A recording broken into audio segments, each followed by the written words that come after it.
عشق نمازوں کو رلانے والوں، مسخرہ دین محمد کا اڑانے والوں، مسخرہ دین محمد کا اڑانے والوں، ارے مجھ سے الجھو گے امیہ کے گھرانے والوں، مجھ سے الجھو گے امیہ کے گھرانے والوں، یہ الگ بات ہے غربت میں گرفتار ہوں میں، یہ الگ بات ہے غربت میں گرفتار ہوں میں، ورنہ جس کے سائے میں ہے کعبہ وہی دیوار ہوں میں، جس کے سائے میں ہے کعبہ وہی دیوار ہوں میں۔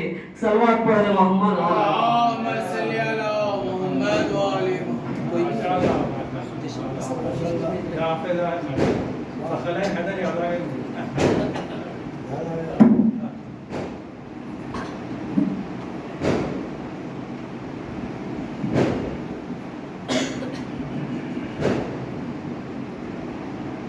ایک جوش ایمانی کے ساتھ نعرہ صلوات۔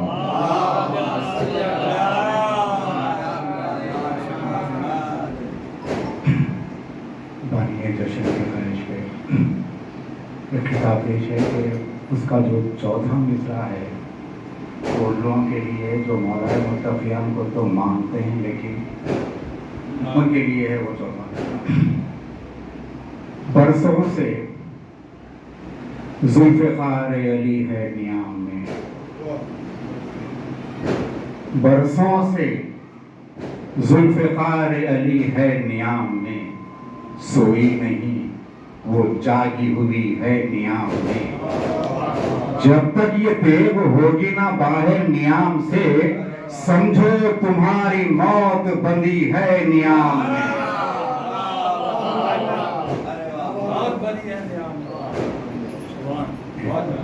اور ایک کتاب پیش ہے کہ علی کے بغض میں کیسا مقام رکھتے ہیں، علی کے بغض میں کیسا مقام رکھتے ہیں، ہے عدو شہ کا جو احترام رکھتے ہیں، عدو شہ کا جو احترام رکھتے ہیں، حرام زادے ہیں نسل بنی امیہ کے، یزید جیسے شقی کو امام رکھتے ہیں۔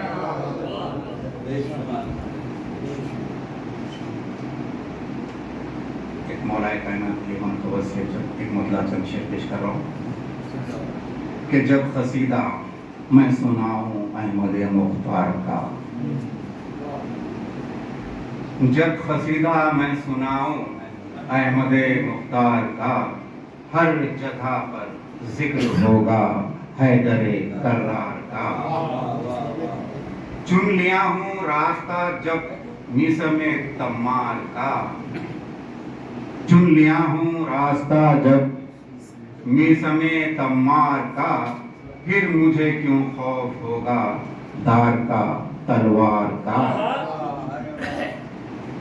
دیکھیے ثقلین کی ساری عبادت ایک طرف، دیکھیے ثقلین کی ساری عبادت ایک طرف، سوچئے کیا وزن ہوگا ایک علی کے وار کا۔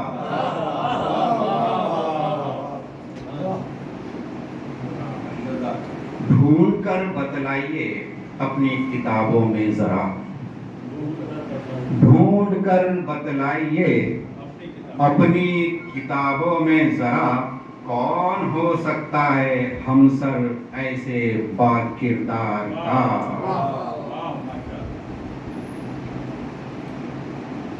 آپ ارشاد مراد ہو کہ نسل میں آ جائے تو پھر یہ مرض ہے لا علاج، نسل میں آ جائے تو پھر یہ مرض ہے لا علاج، بس جہنم ہے ٹھکانہ بغض کے بیمار کا۔ ہم کا ملاحظہ ہو کہ جاؤ حج کے واسطے تو یاد رکھنا اے شکیل، جاؤ حج کے واسطے تو یاد رکھنا اے شکیل، خانہ کعبہ ہے مولد حیدر کرار کا۔ جوش ایمانی کے ساتھ نعرہ سلوات. اللهم صل على محمد وعلى محمد.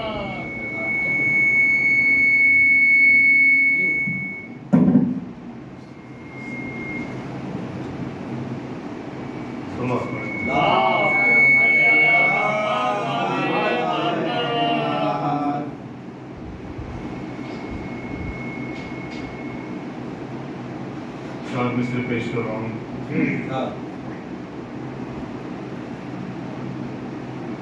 امام جعفر صادق علیہ السلام.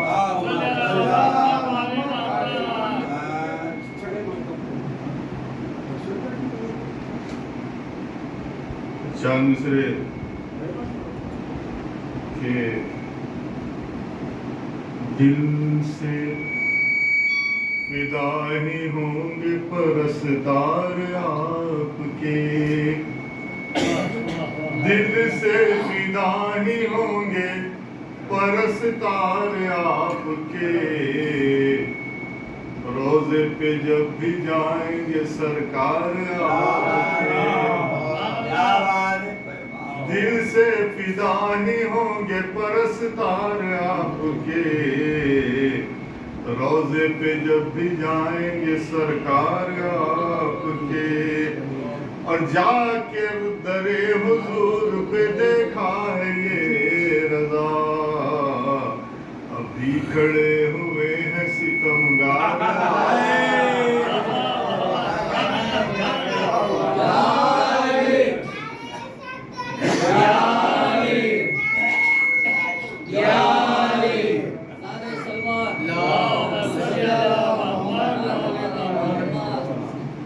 جا کر در حضور پہ دیکھا ہے یہ رضا.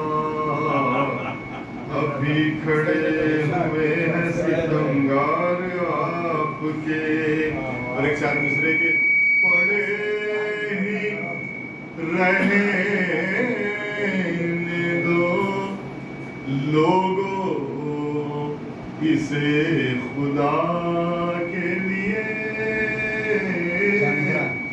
پڑے ہی رہنے دو لوگوں اسے خدا کے لیے.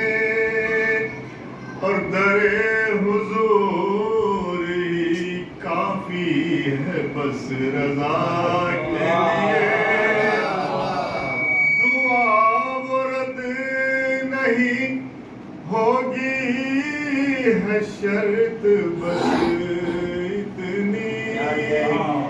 وسیلہ چاہیے سرکار کا دعا کے لیے. وسیلہ چاہیے سرکار کا دعا کے لیے. اور چار مصرے چھٹے امام کی شان میں پیش کرام یہ حیران ملک ہے آج یہ کس کا ظہور ہے. حیران ملک ہے آج یہ کس کا ظہور ہے. دونوں جہاں میں جعفر صادق کا نور ہے. حیران ملک ہے آج یہ کس کا ظہور ہے. دونوں جہاں میں جعفر صادق کا نور ہے.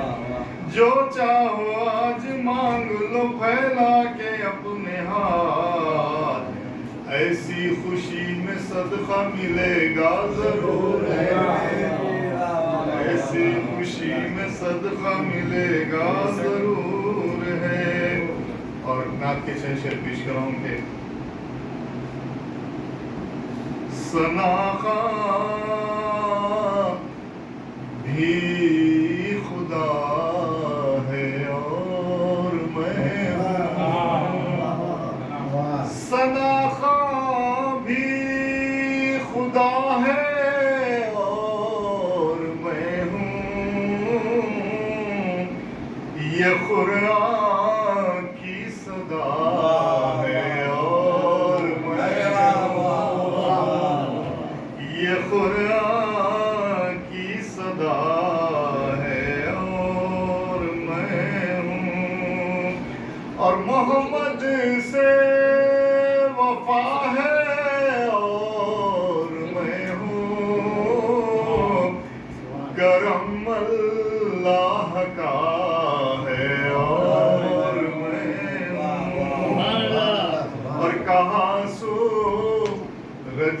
پائے مصطفیٰ کی، کہاں سورج نے پائے مصطفیٰ کی، میرے رخ پر ضیا ہے اور میں ہوں، میرے رخ پر ضیا ہے اور میں ہوں۔ شعر پیش کروں بطور خاصے کے، درے سرکار پر جا کر یہ دیکھا، در سرکار پر جا کر یہ دیکھا، کرم کی انتہا ہے اور میں در سرکار پر جا کر یہ دیکھا،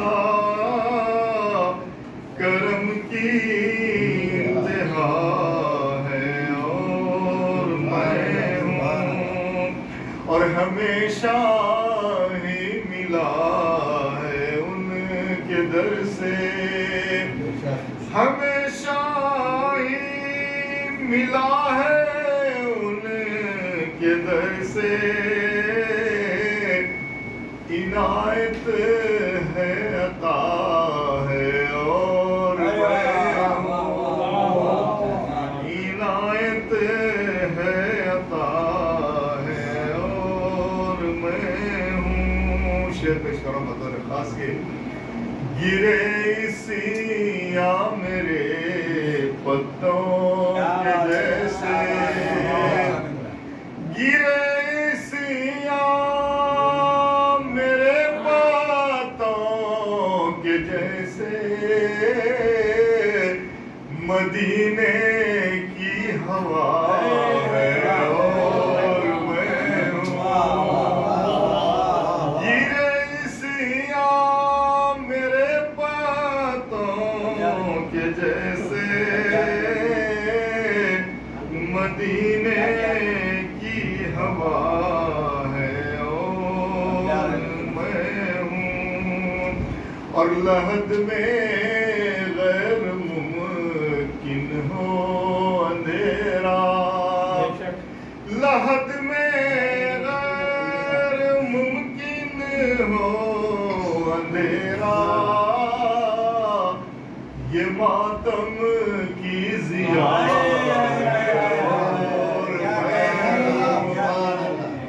یہ ماتم کی ضیا ہے اور میں ہوں، اور کہاں میں اور کہاں یہ مدح سرور، یہ انہی کی عطا ہے اور میں ہوں۔ اور یہ آخری دو شعر ہے کہ مقطع اور آخری شعر ہے، یہ توجہ چاہتا ہوں، بہرحال یہ حاصل کلام اور عطا ہے کہ جو چاہو پوچھ لو مجھ سے فرشتوں،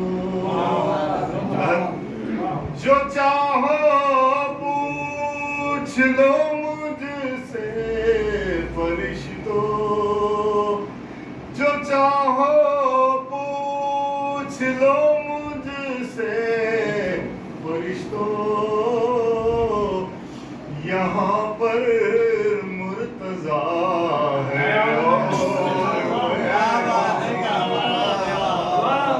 جو چاہو پوچھ لو مجھ سے فرشتوں، یہاں پر مرتضیٰ ہے اور میں ہوں۔ اور آخری شعر ہے اور سرکار کا جواب بھی ہے اس میں، کہاں شین رضا بخشش کو تیری، سرکار کا جواب ہے، کہاں شین رضا بخشش کو تیری، کہاں شین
صلوات على محمد وعلى آله. اللهم صل على محمد وآل محمد.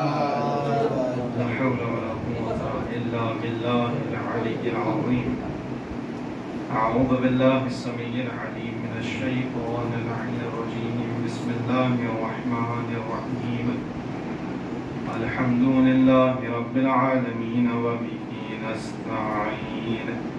الصلاة والسلام على أشرف الأنبياء والمرسلين خاتم النبيين رحمة للعالمين بالقاسم محمد وعلى إمام بالحق الخليفة بلا فصل أمير المؤمنين علي بن أبي طالب وعلى آله الطيبين الطاهرين المعصومين المظلومين لا سيما على بقية الله في العرضين. اللهم عجل لكل وليك لحجة بن الحسن لعنة الله على أعدائهم أجمعين من الآن إلى قيام يوم الدين. أما بعد فقد قال الله سبحانه وتبارك وتعالى في القرآن الحكيم وهو أصدق القائلين وقوله الحق. بسم الله الرحمن الرحيم. ولو أنهم رضوا ما آتاهم الله ورسوله وقالوا حسبنا الله سيؤتينا الله من فضله ورسوله. صلوات الله. اللهم صل على محمد وآل محمد. عزیزان محترم ارباب دانش محبان اہل بیت علیہ افضل الصلاۃ والسلام، ہمارے لیے باعث شرف ہے کہ اللہ نے ہم پر اپنی نظر عنایت کی ہے کہ ہم اس عظیم ترین ذکر میں شریک ہو رہے ہیں جس کا ذکر خود خدا کر رہا ہے. آپ سوچ کر دیکھیں ہم کس ذکر میں بیٹھے ہوئے ہیں، کس کے ذکر میں بیٹھے ہوئے ہیں. اللہ پہلے دعویٰ کرتا ہے ان اللہ وملائکتہ یصلون علی النبی، کہا کہ میں اور میرے ملائکہ اپنے نبی اور ان کی آل پر درود و سلام پڑھتے گئے. یا ایھا الذین آمنوا، اے ایمانداروں کیا تم نہیں پڑھتے؟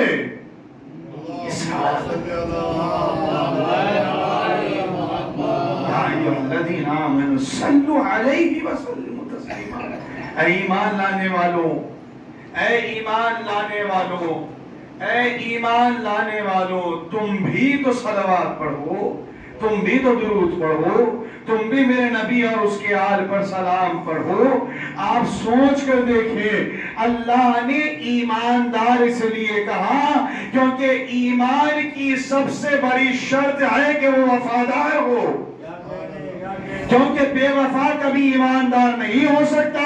جس پر ایمان لا رہا ہے اگر اس کی اتباع کر لے تو اللہ نے وہ معیار عطا کیا ہے جس کے یہ خود امیر کائنات فرماتے ہیں وہ ہمارا شیعہ ہی نہیں ہمارا ولی ہے. جو اللہ نے دیا، جو اللہ نے کیا وہ کرنے کا ہو.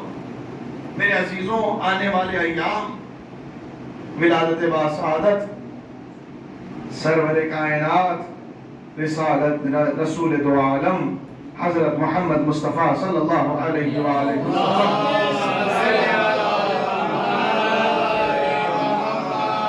اور وارث برحق امام جعفر صادق علیہ السلام، یہ دونوں کی ولادت کہ اقرار کے لیے اللہ نے 14 ربیع الاول تمہید رکھی ہے.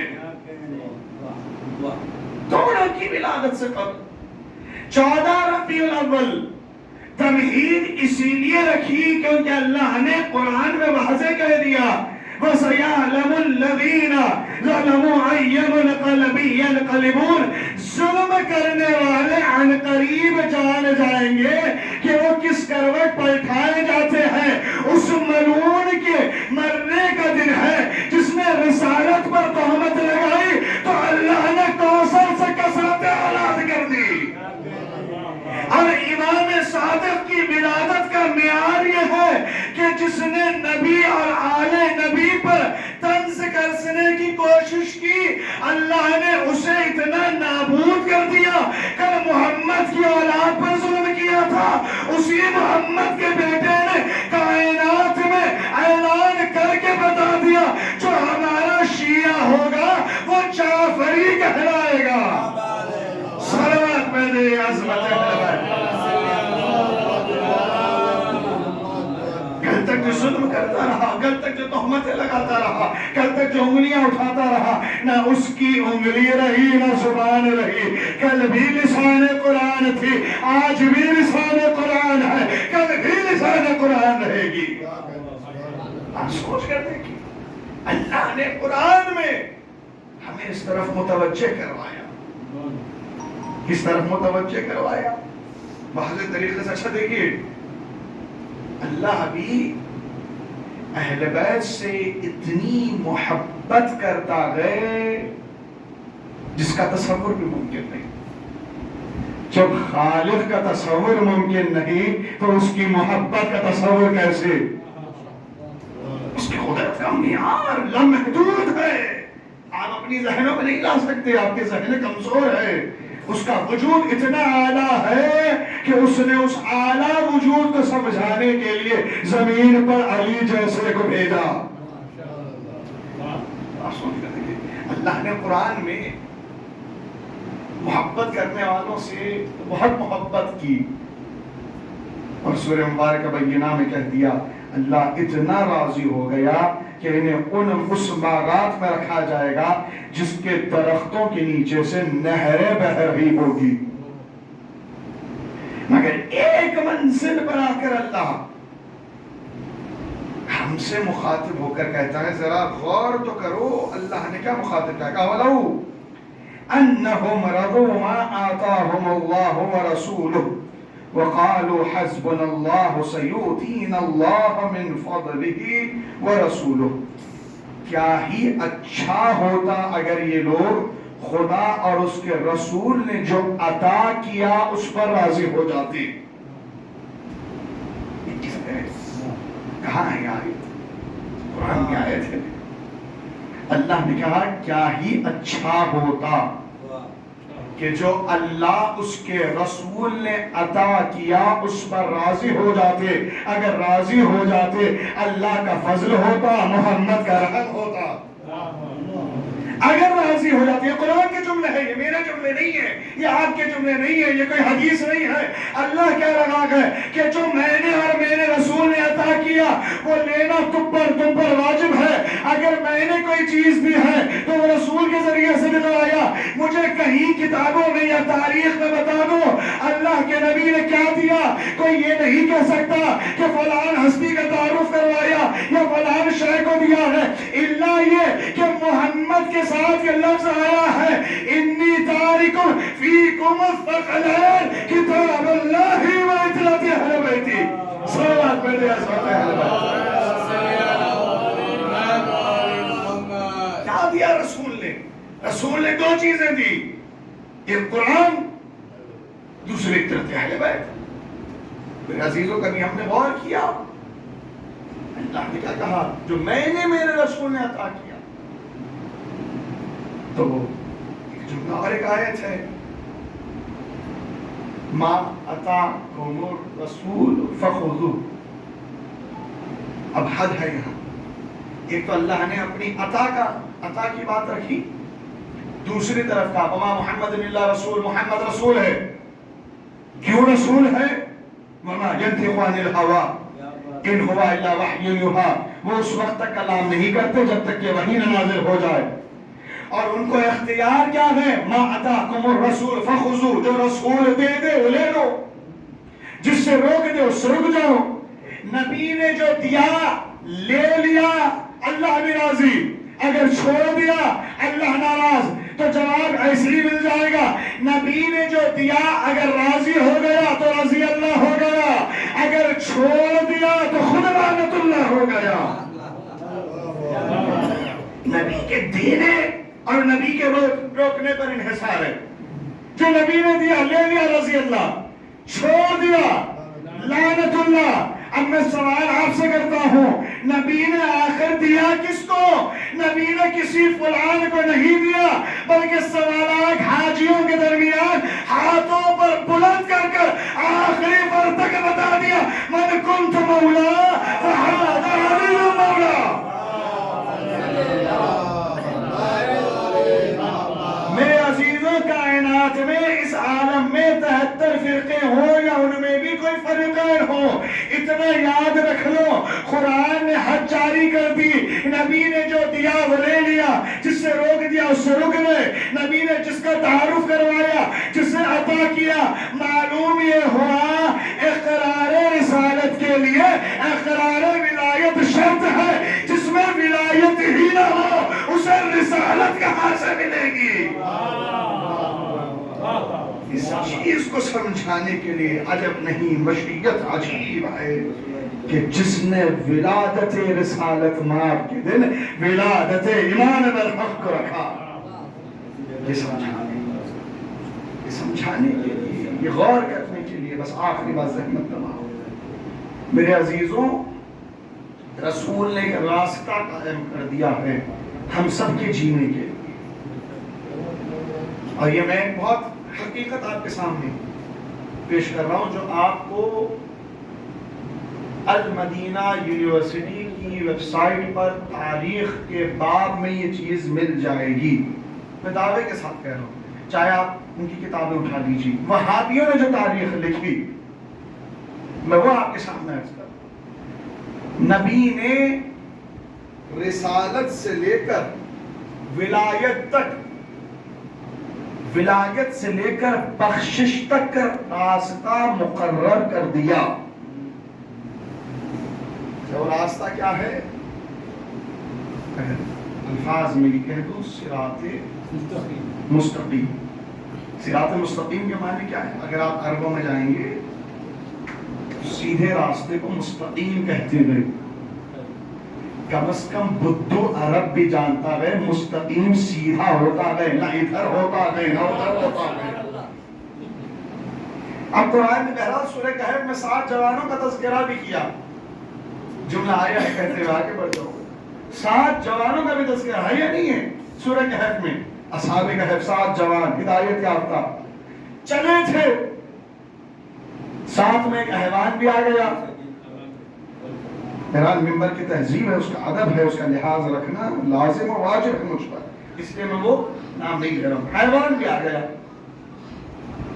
آپ جانتے ہیں قرآن کی آیت واضح ہے، سورہ کہف کا واضح واقعہ ہے کہ اللہ نے وقتیہ طور پر ان 7 جوانوں کو نیند دے دی۔ یہ غار کے اندر تھے، سو گئے، غار کے باہر حیوان تھا وہ بھی سو گیا۔ جب اٹھایا گیا تو جوان جوان تھے، حیوان ہی تھا۔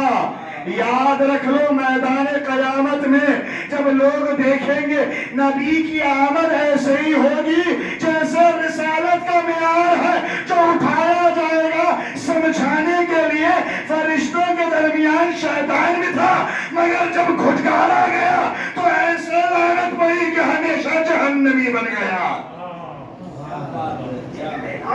یہ مہر ہے، نبی نے کو کون سا راستہ بنایا جو رسالت سے لے کر ولایت تک، ولایت سے لے کر بخشش تک، کون سا راستہ؟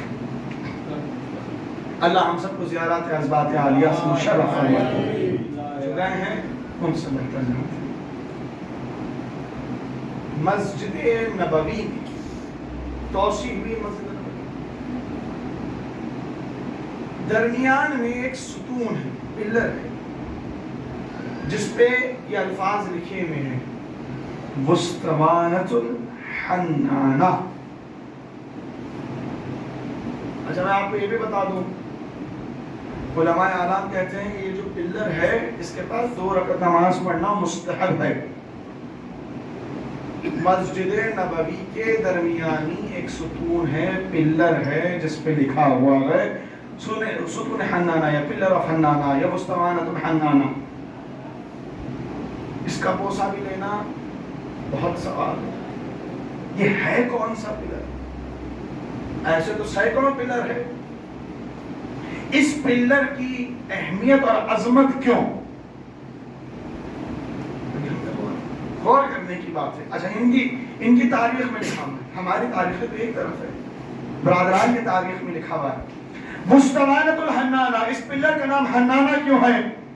حنانہ جناب صالح کی اونٹنی کو جب قتل کیا گیا تو اس کے بچے نے جو چیخیں ماری اسے حنانہ کہتے گئے. ایسی چیخیں ماری تھی کہ کانوں کے پردے پھٹ گئے.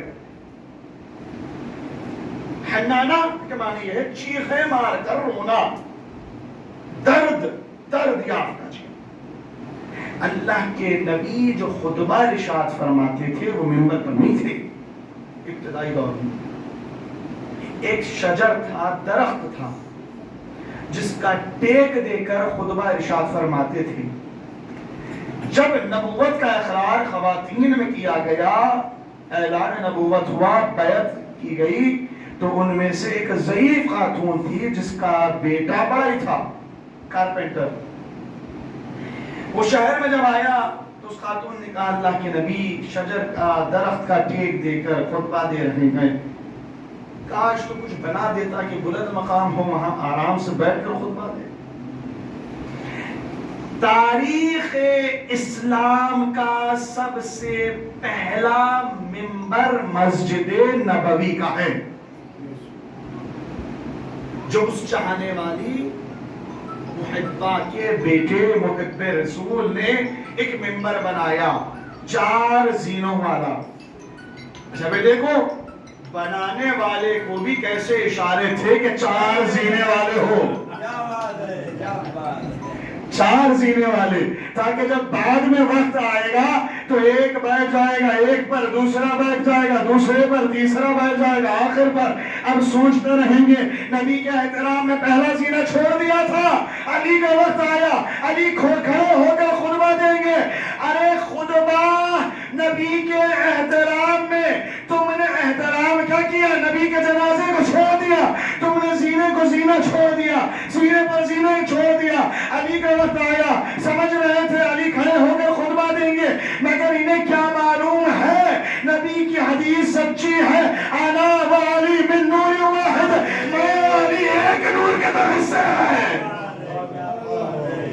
علی وہیں بیٹھے جہاں نبی بیٹھتے تھے. منبر بن گیا، منبر لا دیا گیا، جناب جبرائیل تشریف لائے. پہلا جملہ نبی کا منبر پر قدم رکھنے کے وقت جو کیا یا جو پڑھا، وہ اگر اس جملے کو ہم پڑھیں تو عجب نہیں، نہ کوئی پریشانی قریب آئے گی، نہ بلا قریب آئے گی، نہ مرض قریب آئے گا. وہ نبی کا ذکر جو ہمارے لیے ذکر عظیم ہے، نبی نے اپنا قدم پہلا رکھا، جناب جبرائیل آئے، اللہ کے نبی پڑھ دیجئے تاکہ اس منبر کو بھی مسرور بن جائے کہ کس کا نام لے رہے ہیں، کون کرائے گا. وہ درود بر محمد و آل محمد ہے، وہ ذکر اللہم صلی علی محمد و آل محمد ہے. بے شک محمد و آل محمد پڑھنے سے ہو جائے گا. جب نبی کو اتنا برداشت نہ تھا محمد و علی آل محمد، لفظ علی، تو محمد کو کیسے ہماری سانس برداشت ہوگی کہ ہم کہیں اللہم صلی علی محمد و آل محمد. وہاں علی کے وفا ہے، یہاں سانس کا وفا ہے. کیا یہ بہتر ہوتا محمد کے بعد بلا فصل پر بھی صلوات پڑھ دیتی، محمد و آل محمد صلوات پڑھ دی. بس آخری بات ہے، منبر آ گیا، نبی ابھی پہلا قدم رکھے ہی تھے، چیخیں مار کر رونے کی آوازیں آنے لگی. تلاش کرنے لگے کون رو رہا ہے آخر. دیکھا تو کیا جس شجر کو ٹیک دیکھ کر خطبہ ارشاد فرماتے تھے وہ چیخیں مار کر رو رہا ہے. قریب پہنچے، ایسے سینے سے لگایا جیسے کہ شفیق باپ شفقت سے بیٹے کو سینے سے لگاتا. کیا سبب ہے کہ رو رہا ہے؟ کیا وجہ ہے اتنی چیخیں مار کر؟ کہ اللہ کے نبی آج میں محروم ہو گیا. جب آپ کا شرف ملتا تھا اس سے محروم ہو گیا ہوں. یہی طرف مجھے تڑپا دیتی ہے. اب سوچ کر دیکھو، جب آل محمد کے ذکر سے دور ہوتے ہو تو ایماندار کی علامت یہ ہے وہ تڑپ جاتا ہے جب تک محمد و آل محمد کا تذکرہ نہ سنے. ہمارے گھر کی تربیت ہے. آج ہمارے بچے بیٹھ کر یہ محمد و آل محمد کا نام سن رہے ہیں، یہ ورد کر رہے ہیں، تو یہ ایماندار ہونے کی علامت ہے، بے ایمان ہونے کی علامت نہیں ہے. منبر کی افتتاح کا وقت نبی نے شجر کو ایسے شفقت سے سینے سے لگایا جیسے کہ شفیق باپ سینے سے لگاتا ہے. اللہ کے نبی نے اس کا بوسہ دے کر یہ کہا پریشان نہ ہو، تو جنت میں اتنا بلند اور اعلیٰ شجر ہوگا، اس تیرے نیچے وہی بیٹھے ہوں گے. دو روایتیں، ایک میدان قیامت میں ایک جنت میں. بہرحال جواب اتنا بھی ہے کہ تیرے سائے میں وہی بیٹھے گا جو میرے علی کا ذکر کرتا ہوگا. صلوات پر دے عظمت رسالت پر. یہ حقیقت ہے میرے عزیزوں، جہاں رسالت وہی ولایت، جہاں ولایت وہی ہے بخشش. اگر یہ راستہ نہیں سمجھ میں آیا، کسی نے امام سے پوچھا، چھٹے امام سے، کہ مولا آپ کے نانا رحمت للعالمین، وما ارسلناک الا رحمت للعالمین، ہمیں بھیجا عالمین کے لیے رحمت بنا کر. اہل بیت کے لیے کہا قال وتعجبین من امر اللہ رحمت اللہ وبرکاتہ علیکم اہل البیت. امر، رحمت، برکت الہیہ کس پر؟ اہل بیت پر. قرآن کیا ہے؟ کسی نے پوچھا مولا آپ مرکز رحمت، آپ پر رحمتوں کی دعا. جو صلوات ہے، صلوات کیا ہے؟ اے اللہ رحمت نازل کر. کس پر؟ محمد آل. جو خود مرکز رحمت ہو ان پر رحمتوں کی کیا ضرورت؟ سوال ہے یا نہیں؟ امام نے مسکرا کر ابو بصیر سے کہا ایک تھال لے کر آؤ. اس میں ایک بگونا بھی لے کے آنا. تھال رکھا، تھال میں بگونی رکھا، کیسے پانی سے بھر دو. پانی سے بھر دیا گیا، اوپر تک پانی آ گیا، بس اب اس کی کیپیسٹی ختم ہو گئی. امام نے کہا ابو بصیر تم سے روکا کس نے تھا کہ پانی ڈالنا روک دو؟ مولا یہ تو بھر چکا ہے، اب کیا؟ اب کیپیسٹی باقی نہیں رہی. امام نے کہا پانی ڈالو. امام نے ہاتھ سے کوزہ لیا، جیسے پانی ڈالنا شروع کیا پانی چھلک کر دشت میں گرنا شروع ہو گیا. امام نے کہا اب بھی نہیں سمجھ میں آیا. بے شک ہم مرکز رحمت ہے، جب رحمت نازل ہوتی ہے ہم سے مس ہو کر ہمارے محبہ پر نازل ہوتی ہے. تولا ولایت مودت اہل بیت گویا جزا میں تبدیل کر دیتا ہے کہ ہم بھی زمین پر رحمت بن جاتے ہیں. اہل بیت کے چاہنے والوں کے لیے بس مارگاہ الہی لفظ دعا معبود ہماری اس قریب سے عبادت کو قبول فرما. اس ذکر عظیم کو جو ہم نے پڑھا ہے اسے بھی قبول فرما. اے میرے مولا ان ایام کے صدقے میں اے میرے مولا تمام بیماروں کو شفا کامل صحت عاجل کل عطا فرما. اے میرے مولا منتظمین جشن کی روزی میں ان کے گھر میں برکت کثیر عطا فرما. تمام بلاؤں بیماریوں سے محفوظ فرما. اے میرے مولا تمام مراج علماء مجتہدین مومنین حاضرین کی جان مال عزت و آبرو کی حفاظت فرما اے میرے مولا تجھے واسطہ عطرت طیبین الطاہرین کا، تجھے واسطہ اہل بیت اطہار علیہ السلام کا، ہماری قوم کو تعلیمات قرآن، تعلیمات اہل بیت و مقصد حسینی پر عمل کرنے کی نیک توفیق کثیر عطا فرما اے میرے مولا تجھے واسطہ اہل بیت اطہار علیہ السلام کا ظہور وارث رسالت ماہ میں تعجیل فرما ان گناہگار نگاہوں کو نور جمال حضرت ولی عصر سے روشن و منور فرما اے میرے مولا ہم سب کو بار بار زیارات ازواج عالیہ سے مشرف فرما دشمنان اہل بیت، دشمنان شریعت، دشمنان حقانیت، دشمنان مظلومیت کو نیست و نابود فرما ہم سب کا خاتمہ اسلام و ایمان پر فرما عزیزوں ہمارے لیے شرف ہے کہ اللہ نے پہلے ہم سے اقرار تبرہ لیا تم بیزارگی اختیار کرو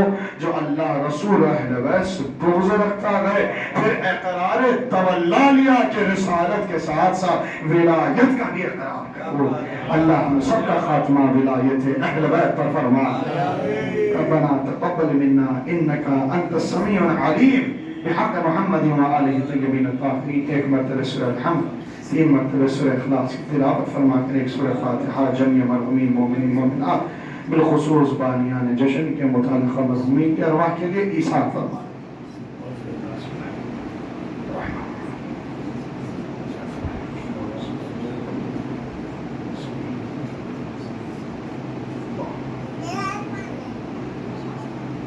واجب محمد